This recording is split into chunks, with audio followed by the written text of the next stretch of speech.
Hujambo, karibu na tuko live katika hospitali ya Lodwar, na haya ndio yanayofanyika sasa. Leaders condemning the attack on Turkana herders and unlawful arrest in Uganda by the Ugandan army, which is the Uganda People's Defense Force.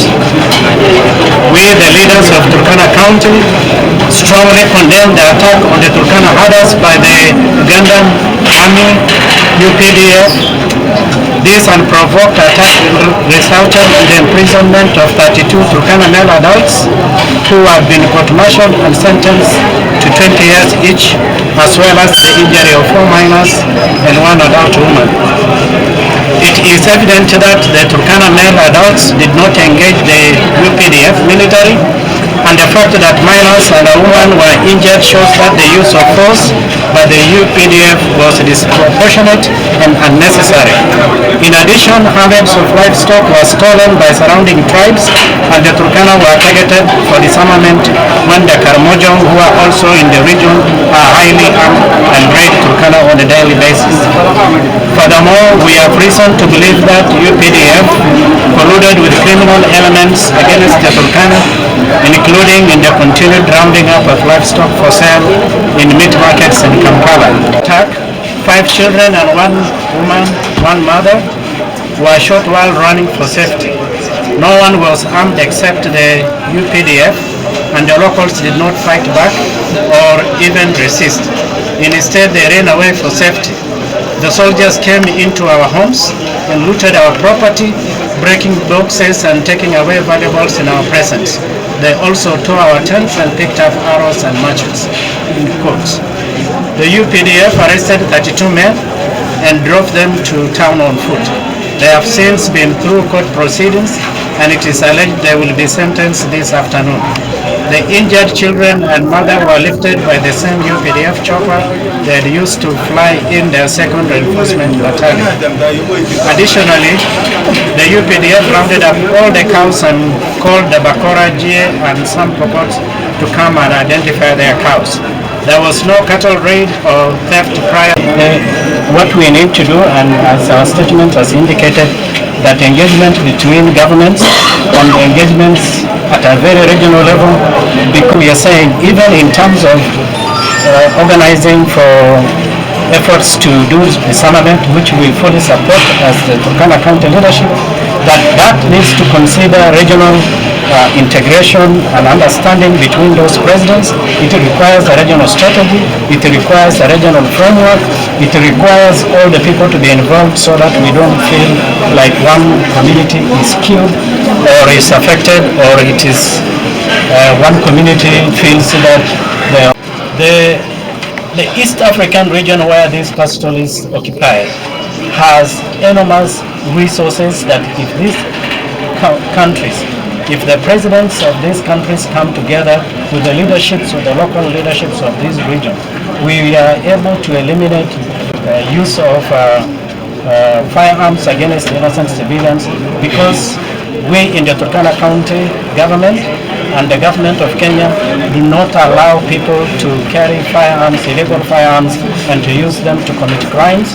And we ask, and we have emphasized that criminals, wherever they are, whether they are Turkanas or whether they are in Uganda, but children who are younger, as young as 16 years of age, 17 years, 15 years, when they get gunshots from organizations or institutions that are supposed to guarantee them peace and security, it's alarming, it's very strange, and that is something that should not be acceptable by anyone. The miners who have been shot here, 4 are from the Turkana community, that is from the Kenyan side, and 1 was mistakenly shot from the Madeniko community, that is in Uganda. So the first thing that we've observed is that the U.P.D.F was exercising racism even when they were undertaking the cordon and the search operation. So we want to tell His Excellency the President of the Republic of Kenya that we should come with speed and speak with his counterpart, his 5 minors who have been shot, one of 13 years, another one of 11 years, another one of 15 years, another one of 16 years, and only one mother of 48 years. And another thing is, it is unfair for the Ugandan government to shoot children, to shoot women, and even to shoot the ladies. It's unfair, and it's not even acceptable in laws with the East African Court to ensure that the right judgment has been reached. So the judgment that has been reached by the in charge of operation in U.P.D.F is already biased. The information that we got is that 169 people or herders or Turkana pastoralists were interrogated, and out of those 5 are claimed to have confessed that they were the ones in possession of the illegal firearms, but 32 are the ones that were taken to military barracks. It is claimed that 25 confessed, but we know that even the 7 or the 9 Turkanas who had initially been court-martialed, they did not commit the crimes for which they were actually court-martialed for. And we want to thank the government of Uganda for the initial release of the 6 of them, and that was because of the joint effort and the ongoing discussions on ensuring that we have a long-term framework of.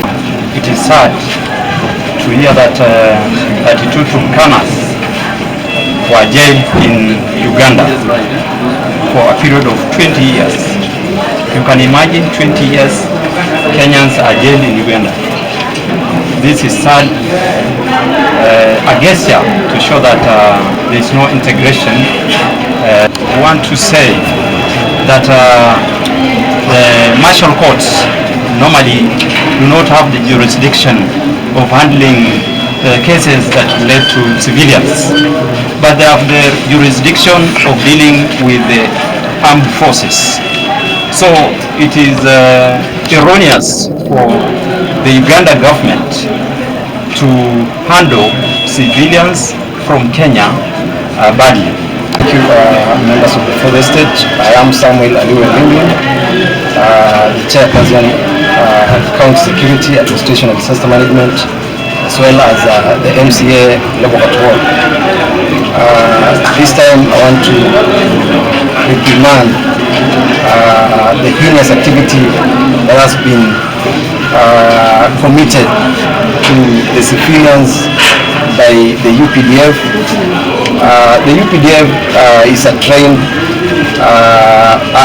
soldiers, so we expect them to be knowing the correct and when to apply serious force like what they have applied.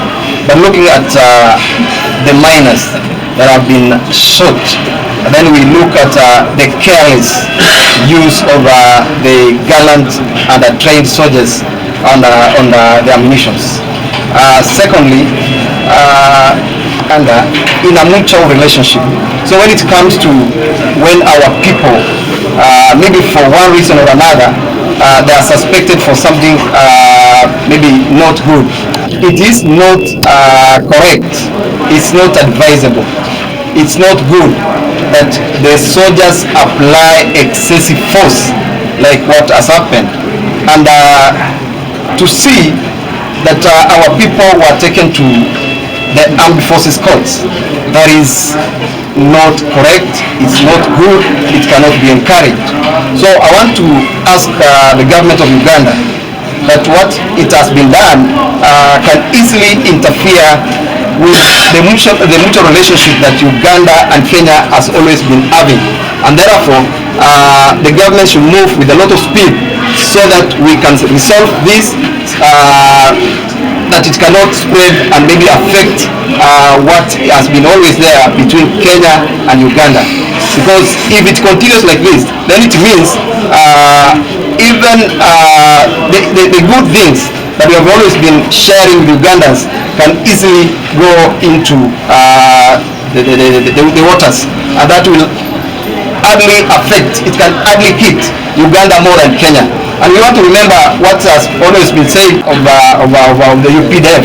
You see, a number of times he has been making alterations that are not good. And when this happens, then it gives us knowledge that there is something that Uganda is, maybe the leadership of Uganda is doing which is not correct for us. So we want to request that government to cease this, and maybe we come back to the table just the way we have been doing in the five meetings we have. Wale wameumizwa ni wamama. Wamama si wachungaji wa ng'ombe, na wamama hawapigani.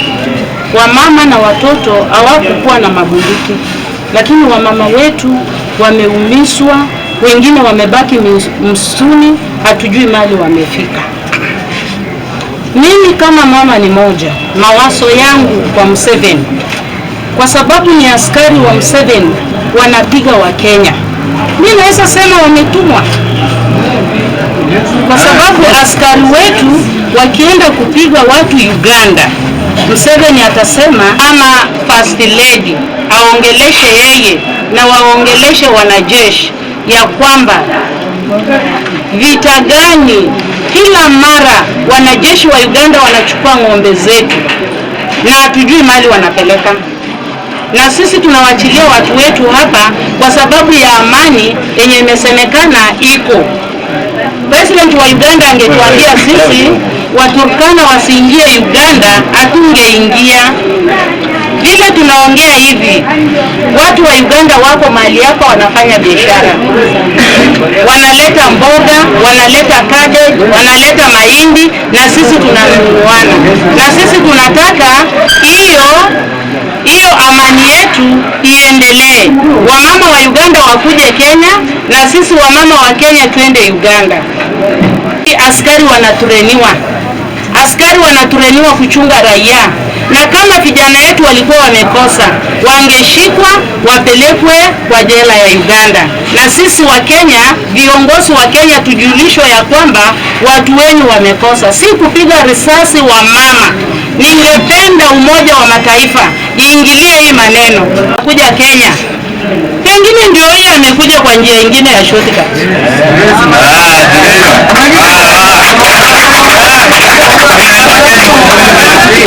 Kwa sababu mtu akisema kitu na kitu ifanyike kwa amani ya miaka 20, nini inaharibu amani yetu na Uganda? Na sisi tunataka amani. Ninaomba Museveni na first lady, wamama wako msituni sahi Uganda. Mimi najua mama first lady wa Uganda ni Mkristo, hawezi kubali wanawake wenzake wahangaike. And among the 6, we have 5 minors and 1 adult, all of who suffered gunshot wounds of different degrees. For the 5 minors, we had 1 minor who had a gunshot wound on the chest. We had also another minor who had a gunshot wound through the testicles, coming out through the gluteal region. The other minors had a gunshot wound in the forearm, fracturing both bones, and the last minor had a gunshot wound on the thigh.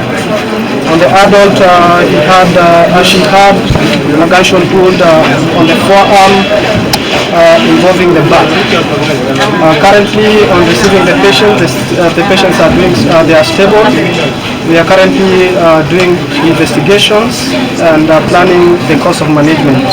On arriving, we were received by our Chief Officer, Ministry of Health and Services, Peter Mbukai, and I will... Which we are doing as an option. We want to assure the public that this is going to be done well. The patients are already in a fairly stable condition, so there is no alarm for worry. This hospital is able to manage these cases. Thank you for watching the live coverage wherever you are watching, either in the United States of America. Thank you for subscribing and continue subscribe our YouTube channel. Here is the home of live updates.